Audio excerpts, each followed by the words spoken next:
So good afternoon, everyone. It's kind of what. Thank you. I hope you're not sleeping. It's a kind of convergence of portfolios. I'm the Minister of Rural Development and IT in the state of Andhra Pradesh. It's a very interesting thing that two ministries, unique ministries, are under the same minister. This gives you an idea of why we are hosting this session today as a state. Because we want to learn on what are the innovations that's happening globally and how we as a state can use that innovation to leapfrog. We are one of the newest states created in India, and we have actually the lowest per capita income in South India. And we see technology as our ability to leapfrog. The state got bifurcated in 2014. And as we say, every crisis is an opportunity. 58% of the population received 46% of the revenue. And if you also look at, we had no capital city. And we had the first year deficit of close to $2.2 billion.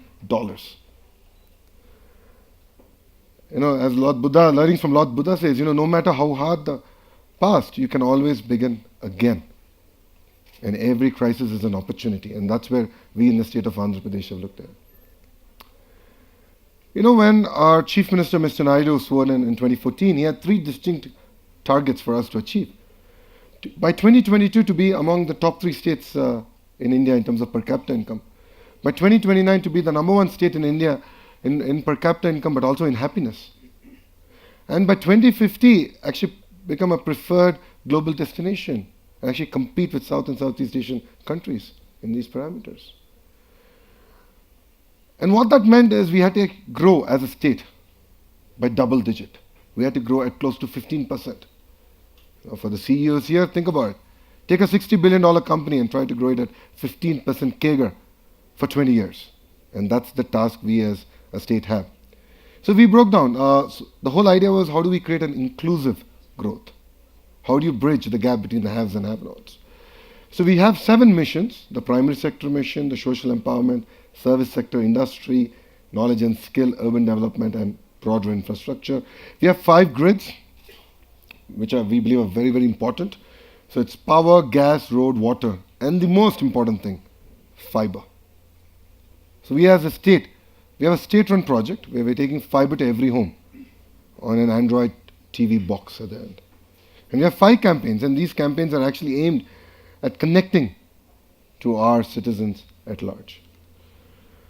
We've taken a life cycle approach as a state. So we've not looked at, X department, Y department, but what we have taken is, how do we keep the citizen at the center and serve the citizen?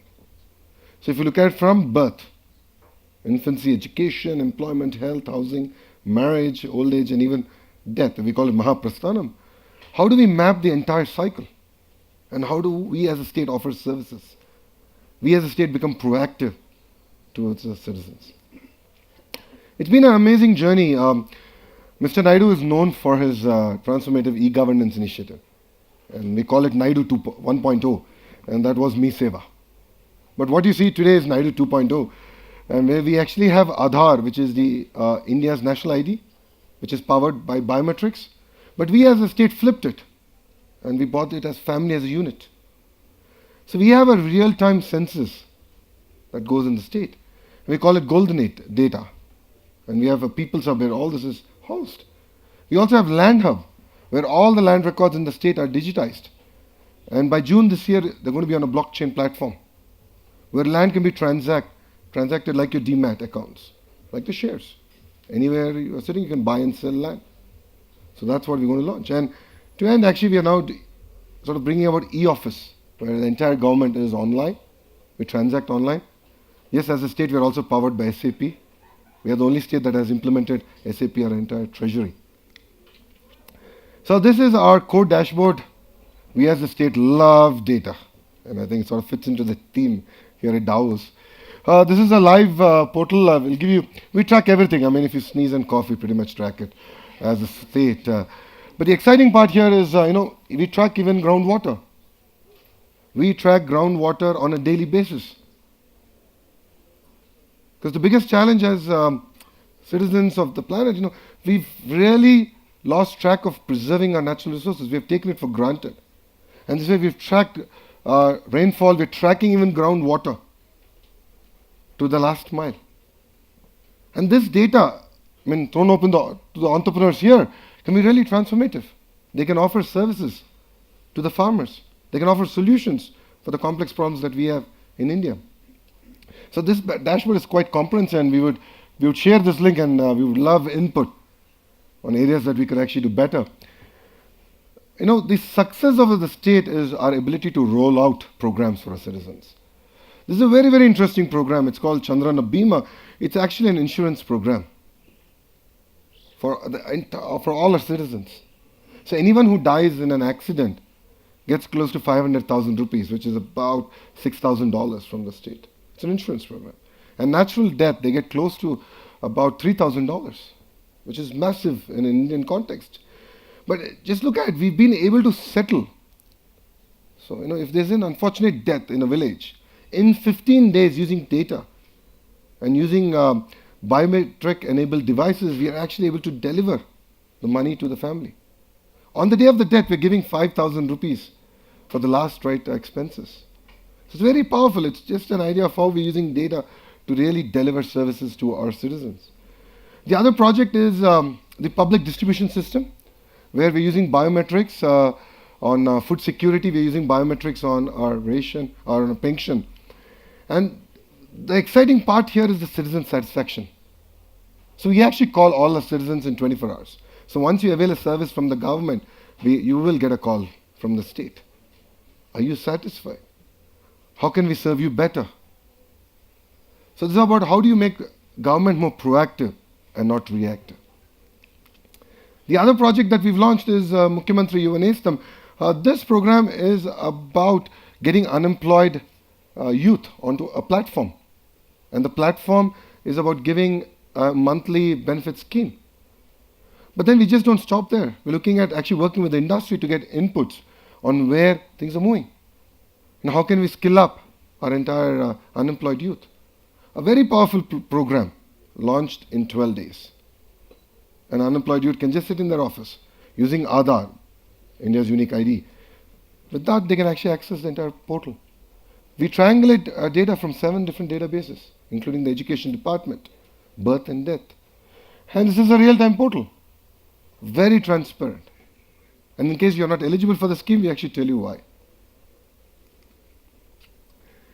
The other project that we've done in the state is we have something called the National Rural Employment Guarantee Scheme. This is a Government of India program. And this is a project that I personally lead as a minister. Using dashboards, and we're probably one of the very few states that have used dashboards. We've pretty much dashboarded everything, and we're able to monitor performance real time and link it to the last mile functionary. So performance of government officials up to the last mile is actually linked. And we actually look at accountability coming in.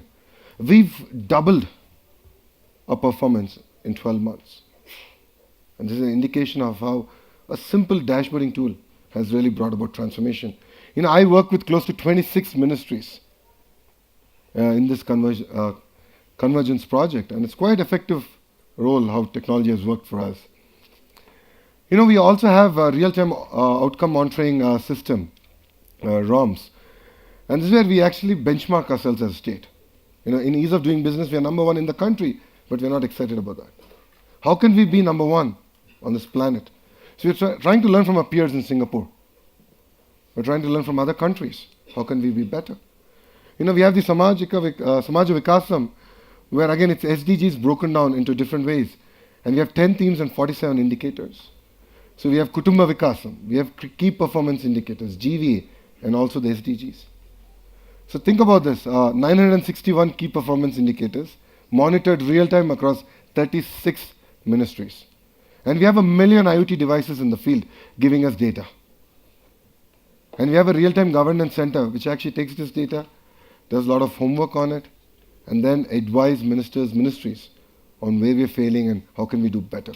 And create an internal sense of competition among various ministries. So just to give you an idea of our journey, you know, Aadhaar, as I said, is the national ID program. And we call this Praja Sadhikara survey, where we sort of built a profile of a family. So we've understood how a family, who are all part of a family and how can we give benefits. So 44 million citizens are already on this platform. And we make it transparent. So as a citizen, you can know what's the data that we have about you. You can also know which different government departments have accessed your data in the last 12 months. So we made this very transparent to our citizens. Land Hub, as I spoke about, all the agriculture land, urban properties have all been mapped. They're now being geotagged under the Budhar program, and we're making it real time thanks to blockchain. As I said, SAP, the entire treasury runs on SAP, the only state in the country, if not in the world, that does this. But it's been an amazing journey for us, and it's made, of course, the treasury far more efficient, which I think everyone wants to really know. The other project is e-Pragati, and e-Pragati means e-progress. And e-Pragati is about eliminating two fundamental challenges that we have as a country. The first challenge we have in India is we love certificates. This is something we've inherited from the British. There's a certificate for pretty much everything. But thanks to Aadhaar and now e-Pragati, your thumb is sufficient. You can access your certificates anywhere and making it completely real time. In India, if your house is on fire, the first thing you save is your certificates. We've completely eliminated that. And the second thing is to create single source of truth. Many governments globally struggle with this. And the idea with e-Pragati is to achieve that. So what you're seeing is an ERP for government and creating a very integrated government going forward. And why are we trying to do this? Ease of living. How can Andhra Pradesh be the number one in the world in terms of ease of living? So if you look at it, we have a common functional layer. These are all the different stacks that we have as a government. Then we have the infrastructure layer. It could be the fiber network, it could be the e-highway, our dev platforms, the state data center. On top of that, we have a core data layer, which is the PSS, the Praja Sadhikar survey, the land hub, the IoT devices that are on there. But the beauty is the delivery layer. So as long as you just have a smartphone, Android or iOS, you can work with the government. You don't need to go to any government offices. And the whole idea is to streamline. It could be B2C, it could be G2C, G2B, B2B. We see government becoming a platform for you to transact. So it's been an amazing journey for us. We have alerts where we go to the citizens. We've used drones extensively as a state. We have amazing infrastructure. But I'll come to the last point, which is satisfaction. In our vision as a state, we said by 2029, we want to have the highest satisfaction in India. And we've done that. We actually look at even media. We get feedback from both print and electronic media, the social media. We get grievances. So we have a 2,000-seater call center where citizens can call 1100, and we get feedback from you. We hear you. We want to understand where we're failing. And here we also have an app where citizens can go and register their grievances. And all linked, of course, again, back to the National ID program. But the beauty of this is in the last few months, we've gone from 57% satisfaction to close to 77%. And we are the only state to actually monitor satisfaction. And this has only been possible because of technology and what was actually demonstrated before I started my session. And the whole idea is to have ease of doing business, ease of living, and create most livable standards in the state of Andhra Pradesh. In terms of ease of doing business, we were ranked number 2. The first year these ratings came out. In the last 2 years, we are number 1 as a state. And the Lee Kuan Yew Institute has been engaged actually to now benchmark across the globe our practices as a state. As I said, we take a lot of feedback from citizens. We have eliminated middlemen and creating a hassle-free citizen services. And this brings to the end of my presentation. It starts with monitoring quality of air, water, and food. We've heard a lot about traceability. We learned a lot about AI, waste management, and it's very, very important.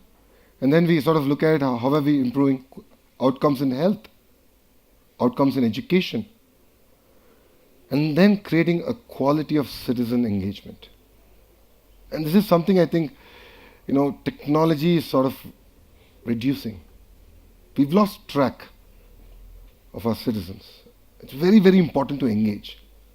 The revolutions that you're seeing today in the world is because we're not engaging with them. And only then we can actually create quality of life with happiness. Well, we love data and statistics in the state. If you've seen, we've moved quite well. We are now number 4 if we were a nation, while India has actually slipped in terms of happiness index. So it's very, very important that we track this, and it's very, very close to our heart. And at the end, we are a data-driven government, people first, creating a one government platform to one citizen, empowering the citizens, and bringing out real-time actions. And at the end, what we want to achieve is visible governance and invisible government. So thank you very much. Thanks for being here.